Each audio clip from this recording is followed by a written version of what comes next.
Well, I didn't want to make this video, but unfortunately there are so many small things and some bigger things that happened during the hurricane to the SI that I think it warrants its own video. So this car was not in as good of condition as I thought. So I bought it off of, just to remind you guys, I bought it off of Cars and Bids, and it looked extremely clean in the pictures and the videos, but as soon as I picked it up I noticed, you know, it was Swirl City, right? That's number one. It has all these little dents all over the car, which I'll show you. I'm about to wash it so that it's nice and clean, so I can hopefully show you in the right lighting all the problems. The tires need balancing. It needs an alignment. I think it might need some suspension fixed. We're gonna go for a drive at the end of the video too, so I can show you guys what I'm talking about. The suspension creaks, I think. Something is creaking. So the car needs work.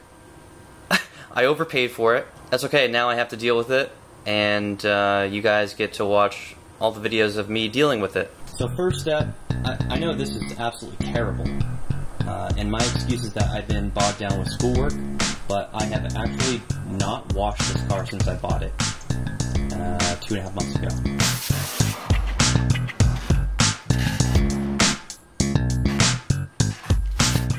There's like no beading properties, like none at all.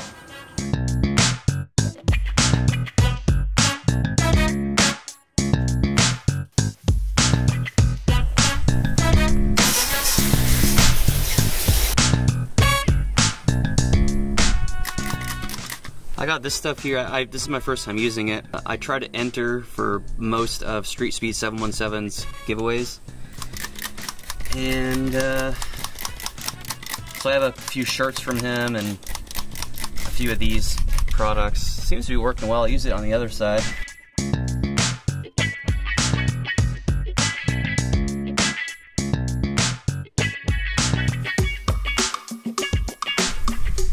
Big difference. Wow, those are pretty clean in there. One thing I like about this car already, just by washing it, is that it's super easy to wash. Washing the Type R is no quick or easy task. So many like nooks and crannies.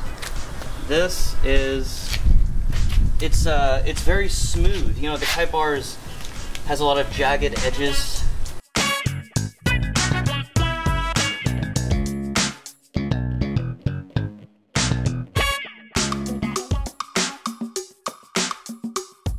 Holy smokes. There's a freaking frog on the car. What are we gonna name him? He's still there? Yeah, he is. What do I do, man? That's a decent sized frog. Whoa. Where are you going, bud? You don't want to be on the car right now. Normally I air dry my cars with my leaf blower, but I'm going to show you this car has such low hydrophobic properties. And actually, it has such no hydrophobic properties that this is what it looks like when you try to blow dry.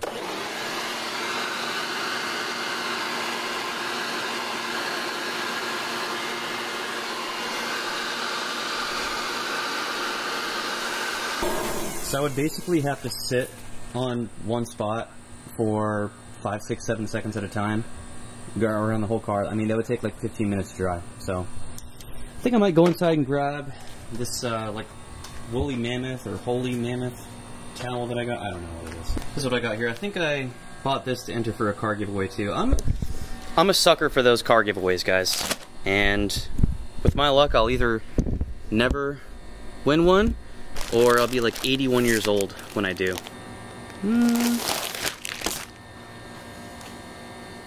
Let's see how this works.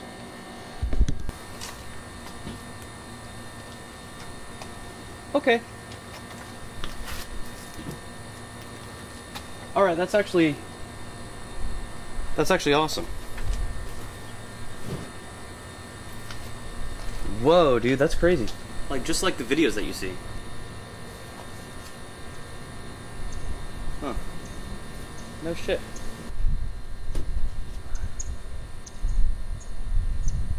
That's actually pretty cool. This is working well. I think it's it's getting kind of soaked up rather quickly. I don't know how much of the car will be able to do. Okay, now that the car is clean, I'm gonna go all the way back to the condition that the car was in when I bought it. I thought I was buying it in like very good condition. I knew from the listing that it was missing that windshield trim right there, and I also knew that it had several small dents. I didn't know how many dents, and I knew that the hood and the roof and I believe the trunk had been repainted, okay? When he got it repainted, I'll put the receipt that he sent me up on the screen right now. Honestly, I had Marco already come over and look at this car, and in Marco's opinion, it was done cheaply. Now, this trim piece right here, this comes with the windshield. So when you buy a new windshield, this trim automatically gets replaced with it. And you can see that all they did was they peeled it back. Instead of removing the windshield completely, like you should when you're painting a roof, what they did was they peeled it back. They probably held it back with a bunch of tape, like this. So this is all messed up. You can see as we go along, it gets worse and worse. So that's crap. Okay, so that's a few things so far. And then we go over to the fact that it is literally Swirl City. Look at that. And this is, mind you, this is the first time I've washed it. So these swirls were here when I bought the car. I mean, swirl and scratch city up the wazoo. Now let's go to the dents. Several small dents, right? Well, let's see how many I can get on camera. Oh, here's a better view. See that? 1, 2, 3. Okay. That's not it though. There's more than that. We have number 4 right here on the pillar. And then we have number 5 right there on the wheel well. That's a good one. Looks like someone opened up their door into it or something. So that's 5 dents that I've identified. Oh, here's another one actually. Here's 6. That one actually dug out the paint too, so hooray. But when I do the FT2 conversion, you know, I'll get into that later, right, the plans. But for now, I'm just going over all the issues with it. Before we move on from the dents, I did schedule a PDR appointment, so this guy named Tommy is coming next Friday, the 25th. I will try to see if he'll let me film all of that. I think it's fascinating how those guys do it. So the dents are getting fixed, and then it's immediately going to Marco, okay? For, well, I briefly showed you guys this in the last video, but the Hurricane Milton aftermath. We lost some roof shingles, and a lot of other people did too. And guess where those roof shingles went? They landed right here, all across the hood. That's all from roof shingles.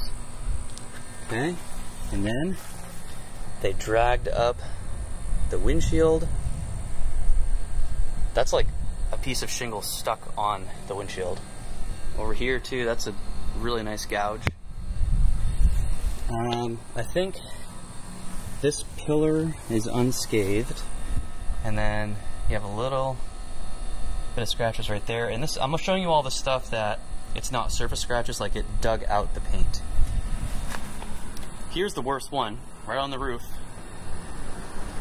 Some shingles came down hard, probably at 70 miles an hour.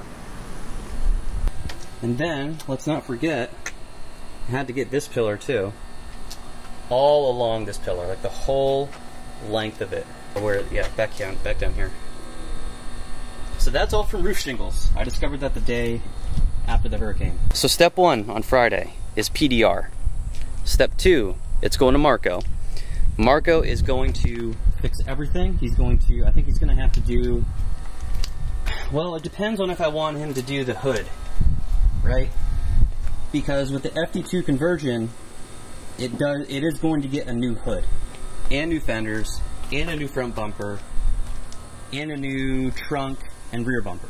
So those are all the parts that are replaced when you do the FT2 conversion. So should I spend the extra money and get the hood done?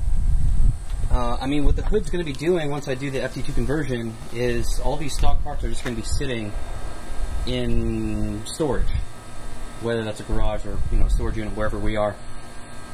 Let me know what you guys would do if you were me. I'm really having a tough time deciding, because Marco says that if he does the hood, he's probably going to have to do the fenders as well, just because of the way everything blends. But then, what if I get like FT2 parts in 6 months, and then I do the whole front end again? You know what I mean? Let me know what you guys would do. As of right now, at the very minimum, it's going to be new windshield, which Marco got me pricing for that. And again, if you guys watched my last video, you'll know that I'm not going through insurance for this, because maybe I'll tell you at the end of the video, but that's insurance is a whole freaking thing right now. It's getting new windshield, which will include this trim, that trim along the whole car, top of the car. This little trim piece, this little rubber piece comes with the new windshield. He's gonna do the roof. I'm probably just gonna try to buff out these scratches on the sunroof. I'm not buying a new sunroof. So this pillar, right, the whatever that thing is called, and then I'm not sure how I feel about this. I'm just not sure. If I'm being honest, it looks like the trunk was repainted and this was not. And the color doesn't look that off. This just looks more faded and scratched. So let me know what you guys would do again if you were me. We have a bunch of things happening very soon. It's gonna cost a lot of money, but my goal for this car is to have it done right. And I don't want to cut any corners. Same thing with the Type R. I don't cut any corners with that car. Although I do think I want to buy a new exhaust for it. I want to try to find something that doesn't drone. The street exhaust by itself doesn't drone, but once you add in a downpipe, it drones. So I know AWE a couple years ago, a year and a half ago, they released a new updated version of their street exhaust with like a dual phase resonator, I think it's called. And that is supposed to reduce the drone that you get on the FK8s with aftermarket downpipes. So that is the current status of the SI, just exterior wise. Now I'll take you for a spin, and I'll try to get the other mechanical problems on camera. When Marco was here a few days ago, he was telling me he memorized the color code for the Type R by heart, so he knew that. This color code he knows also because it's the same color code as his RSX, which, let me know if you guys want me to do a review of that. I'll see if he'll let me do that. So if you look at these cars, now this is clean, and obviously it would be a deeper black, you know, and more shiny once it has a paint correction. Ooh, yeah, you can see that dent right there. It'll look a lot better, but I don't know if you can see the differences on camera. The Type R definitely has a deeper black. I'm about to go sell the BRZ wheels, the NKTFRs, and the 2 extra tires. I put towels in between them so they don't, you know, bang together and get damaged. But I think I posted the BRZ wheels for sale like sometime in June. It must have been right before I sold the BRZ. So it took a long time to get those wheels sold.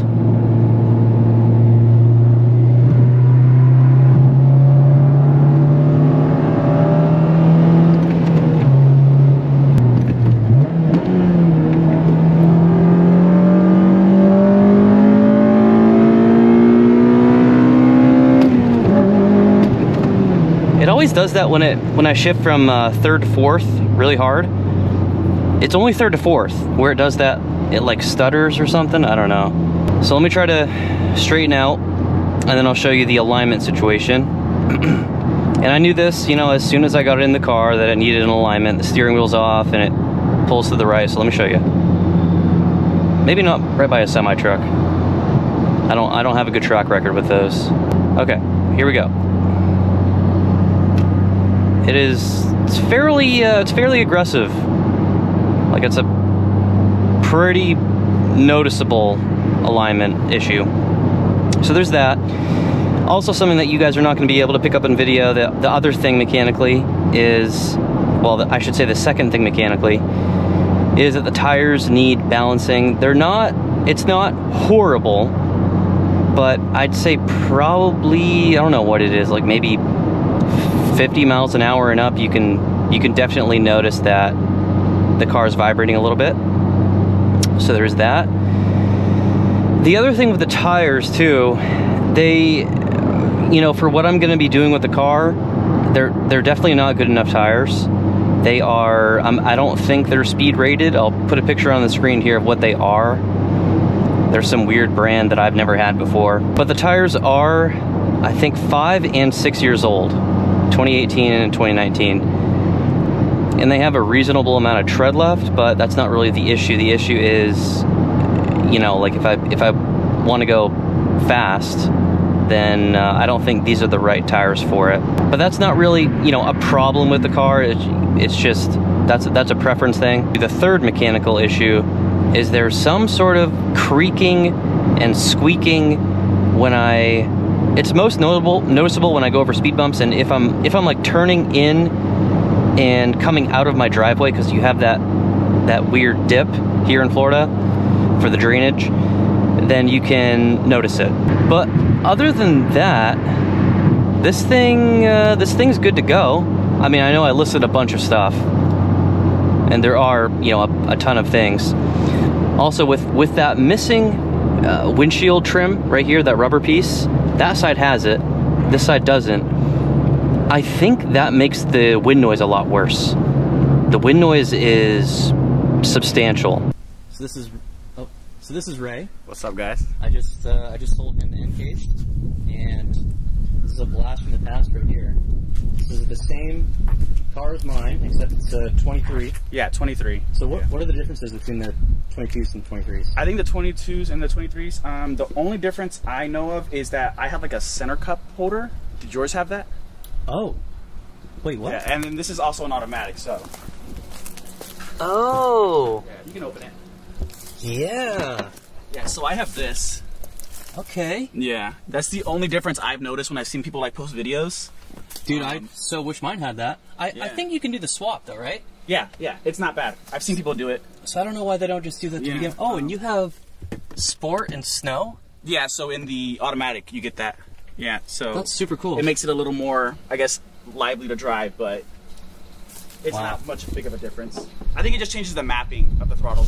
Well, I think these are going to look good on it. Definitely. It's a little bit of a, I think it's a little bit of a darker gray. Maybe. Yeah, definitely darker, yeah. These are like, kind of like more of a shinier finish to them. I was also telling Ray that these, so he actually pointed out that the tires that come on the B or Z are just Pilot Sport 4. Yeah, it's regular like, Pilot Sports 4s. And then they have like the all season, and then they have the summers, and these are summers. Okay, so that's what the 4S are. I guess I didn't even realize that. But when I was telling Ray that when I took my NKs off and I put the stocks back on before I sold it, it was super loud. And I guess we just figured out in real time that the 4S's, I don't know, I guess they're quieter. Yeah, because these are super loud. Like every little bump or thing you hit, you'll hear it in the cabin really loud. Yeah, and you think you might have broke something, but I want to see how these are gonna sound comparatively, I guess, with the sound. It's gonna be a lot less noise. Yeah. So Ray made out like a bandit. He got all 4 of these, the lug nuts, and the 2 brand new tires for $800. Yeah. So great deal. They could take them off my hands. Yeah, I saw that you had them up for a little bit, and then I was actually getting my oil change at the dealership, and they're like, they looked at my tires like, oh, you're gonna need new ones, and they kind of started breaking down the cost. And I just thought about it. I'm like, oh my goodness. And how many miles are on it now? 16,000. Oh, okay. Yeah. They said that they're like, I think they're rated for 25,000 miles. Okay. And I'm sure you can go more on them, but that's what they're rated for. Yeah. And so that, you know, you might need them soon. And I was just thinking about the cost, and they gave me an estimate. It was like, you know, $1,400. And I was like, that's just for tires. That's insane. And I was like, oh my goodness. And I'm like, even if I buy them myself, these tires are relatively expensive. Yeah. So then, that's crazy. I went back on Facebook Marketplace and I saw you still had them up, and I was like, you know, I have this much on me. Let's see if he's willing to do that. And you were like, yeah. Well, let's do a little more VTEC action.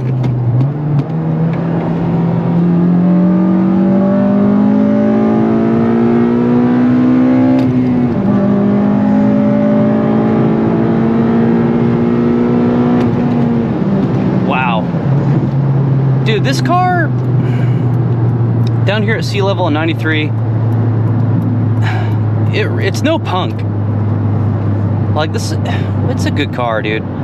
Great car. And that VTEC, man, I can't get over it. Every single time I hit VTEC, I am amazed at what I've been missing out on this whole time. Anyway, to sum up this whole video, basically in one sentence, I paid too much for the car, and this is me finally admitting all the things that are wrong with it. It was not, in fact, perfect. Now you guys know. So we have a lot of stuff to fix. Gonna get started next Friday with the paintless dent removal, and let's make it happen. Thank you guys for watching, and I will see you in the next video.